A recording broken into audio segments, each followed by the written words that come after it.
Selamat pagi Bapak Ibu dan saudara-saudariku yang terkasih di dalam Kristus. Hari ini Sabtu 3 Juli, gereja merayakan pesta Santo Thomas Rasul. Sekaligus hari ini merupakan hari Sabtu Imam. Sebelum mendengarkan bacaan Injil pada hari ini, marilah kita berdoa dalam nama Bapa dan Putra dan Roh Kudus. Amin. Mohon rahmat dan penyertaan-Mu ya Tuhan pada kami semua. Kami ingin mendengarkan Injil-Mu. Mohon bantulah kami agar dapat mengerti dan dapat memahami apa yang ingin Kau sampaikan dalam Injil-Mu di pagi hari ini. Demi Kristus Tuhan dan pengantara kami. Amin. Bacaan Injil diambil dari Injil Yohanes bab 20 ayat 24 sampai 29. Inilah Injil Yesus Kristus menurut Yohanes. Pada hari Minggu Paskah, ketika Yesus menampakkan diri kepada murid-muridnya, Thomas, seorang dari ke-12 murid yang juga disebut Didimus, tidak ada bersama-sama mereka. Maka kata murid-murid yang lain itu kepadanya, "Kami telah melihat Tuhan." Tetapi Thomas berkata kepada mereka, "Sebelum aku melihat bekas paku pada tangannya, dan sebelum aku mencucukkan jariku ke dalam bekas paku itu, dan mencucukkan tanganku ke dalam lambungnya, aku sama sekali tidak akan percaya."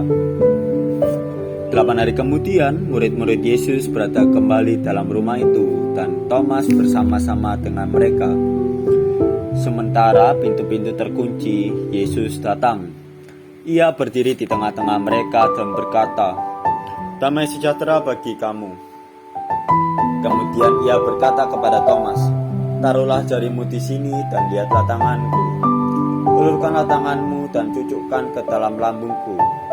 Dan jangan engkau tidak percaya lagi, melainkan percayalah." Thomas menjawab kepadanya, "Ya Tuhanku dan Allahku." Kata Yesus kepadanya, "Karena telah melihat aku, maka engkau percaya. Berbahagialah mereka yang tidak melihat, namun percaya." Demikianlah sabda Tuhan. Terpujilah Kristus.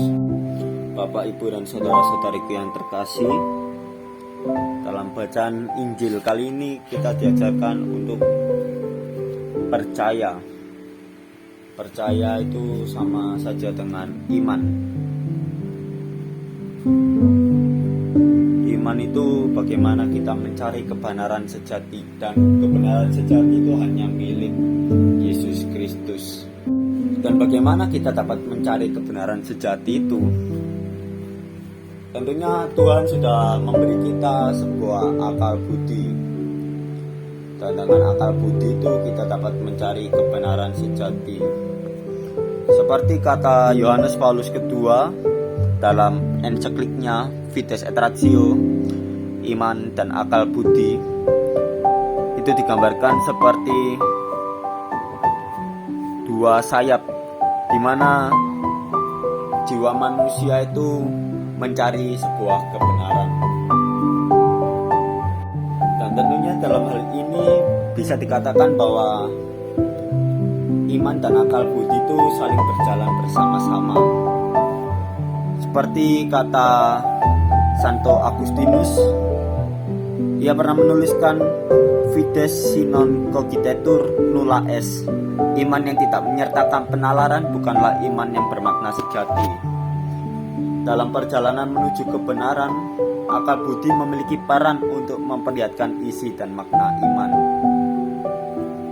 Tentunya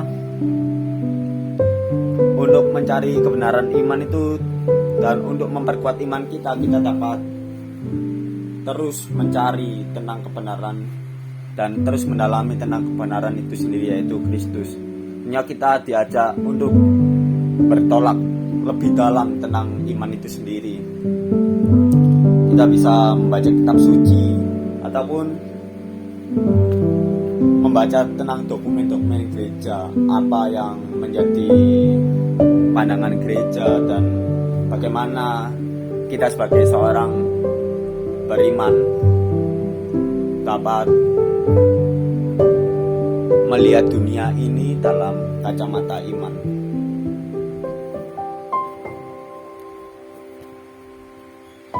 Jika kita telah melakukan itu, tentunya kita tidak hanya menjadi orang Katolik yang asal Katolik saja, kita telah menjadi Katolik yang radikal. Katolik yang radikal itu maksudnya radikal berasal dari kata redix yang artinya berakar. Jadi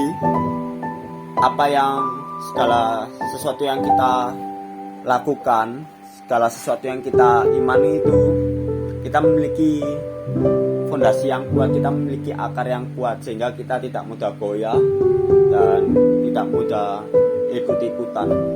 Dan tentunya dengan itu semua kita dapat menguatkan iman kita, karena dengan akal budi kita mencari kebenaran, dengan iman kita mengimani kebenaran yang kita cari itu sendiri, yaitu Yesus.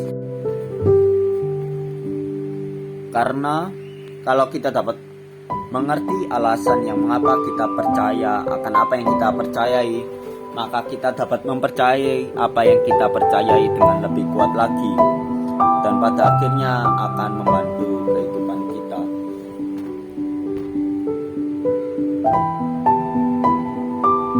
Marilah kita berdoa.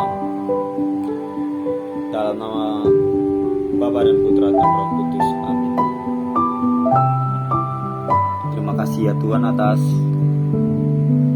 bacaan Injil pada kami hari ini. Semoga kami dapat mengimani Engkau terus, meskipun kami memiliki akal budi yang terbatas. Bantulah kami dapat menyempurnakan akal budi itu dengan iman kami, demi Kristus Tuhan dan pengantara kami. Amin. Dalam nama Bapa dan Putra dan Roh Kudus. Amin.